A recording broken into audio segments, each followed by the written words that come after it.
অগ্নিপূজক হওয়ার কারণে সন্তানকে অগ্নিপূজক বানায় ফেলে। তাহলে এবার চিন্তা করেন, আমার আপনার জন্ম যদি একজন ইহুদি বাবা মার ঘরে হতো, আমার আপনার জন্ম যদি খ্রিস্টান ফ্যামিলিতে হতো, আমার আপনার জন্ম যদি অগ্নিপূজক মূর্তি পূজকের ঘরে হতো, তো আমি আর আপনিও ঈমানের মতো মূল্যবান দৌলত থেকে বঞ্চিত থাকতাম। বলুন ঠিক কিনা? এজন্য আল্লাহ তাআলা যে আমাকে আপনাকে ঈমানের মতো দৌলত দান করেছেন, না চাইতে আল্লাহ আমাকে মুসলমানের ঘরে পাঠাইলেন। বাবা মা মুসলমান বিধায় আমিও ঈমানের মতো দৌলত পেয়ে গিয়েছি। এটা আল্লাহ পাকের অনেক বড় নিয়ামত, অনেক বড় অনুগ্রহ। কি বলুন ঠিক কিনা? এরপর আল্লাহ পাক রব্বুল আলামিন আমাদেরকে শ্রেষ্ঠ নবীর উম্মত আল্লাহ আমাদেরকে দান করেছেন, বানিয়েছেন। শ্রেষ্ঠ নবীর উম্মত আল্লাহ আমাদেরকে বানিয়েছেন, যে নবীর উম্মত হওয়ার জন্য অন্যান্য নবীরা পর্যন্ত আবেদন করেছিল। সুবহানাল্লাহ। আল্লাহ আমাদেরকে বিনা আবেদনে, বিনা অ্যাপ্লিকেশনে আল্লাহ আমাদেরকে সেই নবীর উম্মত আল্লাহ বানিয়ে দিয়েছেন। সুবহানাল্লাহ। 3 নাম্বার, আল্লাহ পাক আমাদেরকে শ্রেষ্ঠ একটি মাস মাহে রমজান আল্লাহ আমাদেরকে দান করেছেন। কি বলুন ঠিক কিনা?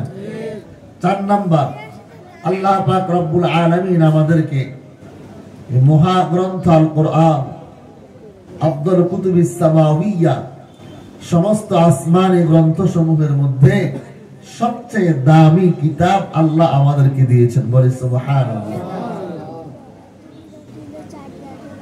সবচেয়ে দামি কিতাব হলো আল কোরআন।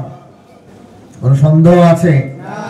এটা এমন একটি কিতাব, এমন একটি কিতাব, এই কিতাবের সাথে যারই সম্পর্ক হবে, সে ব্যক্তি হোক, নবী হোক, রাসূল হোক, ফেরেশতা হোক, কোন ব্যক্তি হোক, কোন বস্তু হোক, এই কোরআনের সাথে যার সম্পর্ক হয়, আল্লাহ তাআলা কোরআনের বদৌলতে তার সম্মান বাড়ায় দেন। সুবহানাল্লাহ।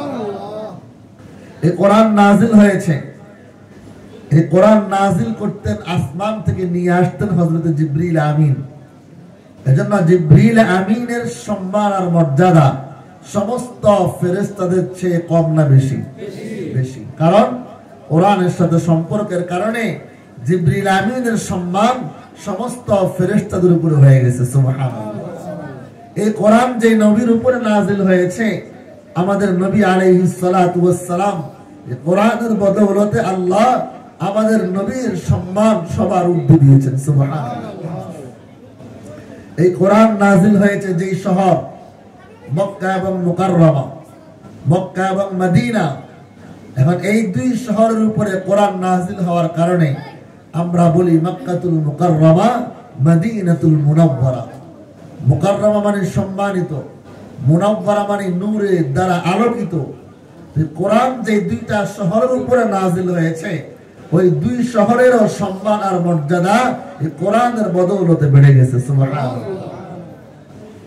এই কোরআন স্বাভাবিকভাবে চিন্তা করেন, একই গাছের কাঠ, গাছ কেটে এনে একই গাছের কাঠ দিয়ে আপনি বাসার মধ্যে আপনি খাট তৈরি করেছেন, আবার একই গাছের কাঠ দিয়ে আপনি কোরআনের রেহাল বানিয়েছেন।